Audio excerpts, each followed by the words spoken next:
FAQs about Indian Hawthorn.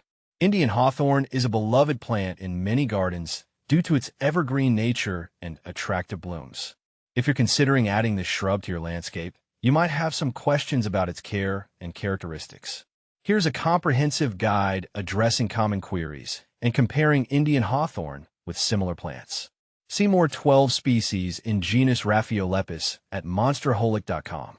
Is Indian Hawthorn toxic to dogs? Indian Hawthorn is indeed toxic to dogs.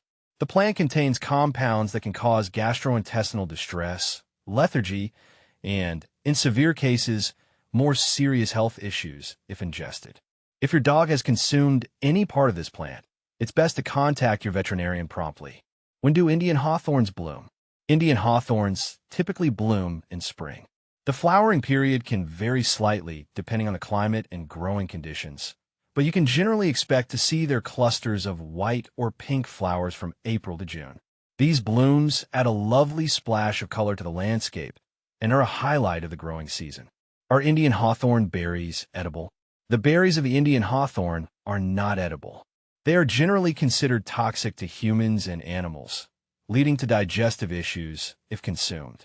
While they add visual interest to the plant, it's best to avoid eating them. When to plant Indian Hawthorn in Texas. In Texas, the best time to plant Indian Hawthorn is during the cooler months, from late fall to early spring. Planting during these times allows the shrub to establish its roots before the hotter summer temperatures arrive. Ensure the soil is well drained and prepare the planting site adequately. When to prune Indian Hawthorn. Pruning Indian Hawthorn should be done right after it blooms. This timing helps to shape the plant while avoiding interference with its flowering period. Pruning in late spring or early summer allows you to remove spent flowers and shape the shrub without compromising its growth. Are Indian Hawthorn deer resistant? Yes, Indian Hawthorn is considered deer resistant. Its tough, leathery leaves and dense growth make it less appealing to deer, which tend to avoid plants with such characteristics. This resistance makes Indian Hawthorn a good choice for gardens in areas with high deer populations. Can I cut Indian Hawthorn to the ground? Cutting Indian Hawthorn to the ground is not typically recommended unless the shrub is severely damaged or overgrown. A severe cutback can stress the plant and may result in less vigorous growth. It's better to do selective pruning to maintain its shape and health. Can Indian Hawthorn grow in shade? Indian Hawthorn prefers full sun to partial shade. While it can tolerate some shade, it thrives best with at least 6 hours of direct sunlight each day. In too much shade, it may become leggy and less likely to flower profusely. Does Indian Hawthorn attract bees? Yes, Indian Hawthorn does attract bees. The flowers produce nectar that is appealing to pollinators. This makes it a beneficial addition to a garden if you want to support local bee populations and promote pollination in your landscape. Does Indian Hawthorn need full sun? Indian Hawthorn does best in full sun. It requires a minimum of 6 hours of direct sunlight each day to grow vigorously and produce its characteristic blooms. While it can tolerate partial shade, full sun ensures the healthiest growth and most vibrant flowering. How big does Indian Hawthorn get?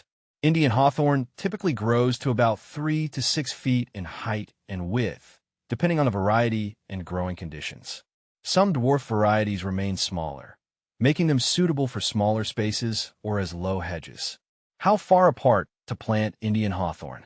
When planting Indian Hawthorn, space the shrubs about 3 to 4 feet apart. This spacing allows them to grow without overcrowding, ensuring adequate air circulation and reducing the risk of disease. How to fertilize Indian Hawthorn? Fertilize Indian Hawthorn in early spring with a balanced, slow-release fertilizer. Follow the manufacturer's instructions for the correct amount. Avoid over-fertilizing, as this can lead to excessive foliage growth at the expense of flowers. Indian Hawthorn versus boxwood. Indian Hawthorn and boxwood are both popular choices for hedges and landscaping. However, Indian Hawthorn has a more vibrant bloom and evergreen foliage, while boxwood is known for its dense, evergreen foliage and formal appearance. Indian Hawthorn can tolerate more sun and has a slightly larger growth habit compared to boxwood. Indian Hawthorn versus azalea. Indian hawthorn and azalea differ primarily in their blooming periods and foliage. Indian hawthorn blooms in spring with white or pink flowers and has a more rigid growth habit. Azaleas, on the other hand, have a wider range of flower colors and typically bloom in early spring. Azaleas also prefer more acidic soil compared to the more adaptable Indian hawthorn. Indian hawthorn versus Yetta. Indian hawthorn and Yetta, also known as Yetta hawthorn, are similar but distinct. Yetta hawthorn tends to have a more compact growth habit and slightly different foliage. Both are evergreen and offer attractive flowers, but the Yetta variety is often used for smaller spaces due to its reduced size. How to care for Indian hawthorn. Caring for Indian hawthorn involves regular watering, especially during dry periods, and occasional pruning to maintain shape and remove dead or damaged branches. Ensure the plant is located in well-drained soil and receives adequate sunlight. Fertilize annually in early spring to support healthy growth and blooming. What to plant with Indian hawthorn? Consider pairing Indian hawthorn with other drought-tolerant plants, such as lavender, ornamental grasses, or low-growing perennials. These combinations complement its growth habits and provide a varied and attractive landscape. Common problems. Indian hawthorn can face issues such as leaf spot diseases and powdery mildew, particularly in humid conditions. Regular monitoring and proper spacing can help reduce these problems. Ensure good air circulation around the plant and avoid overhead watering to minimize disease risks. By addressing these frequently asked questions and understanding the characteristics of Indian hawthorn, you can make informed decisions about incorporating this plant into your garden. Its resilience, attractive blooms, and evergreen foliage make it a valuable addition to many landscapes.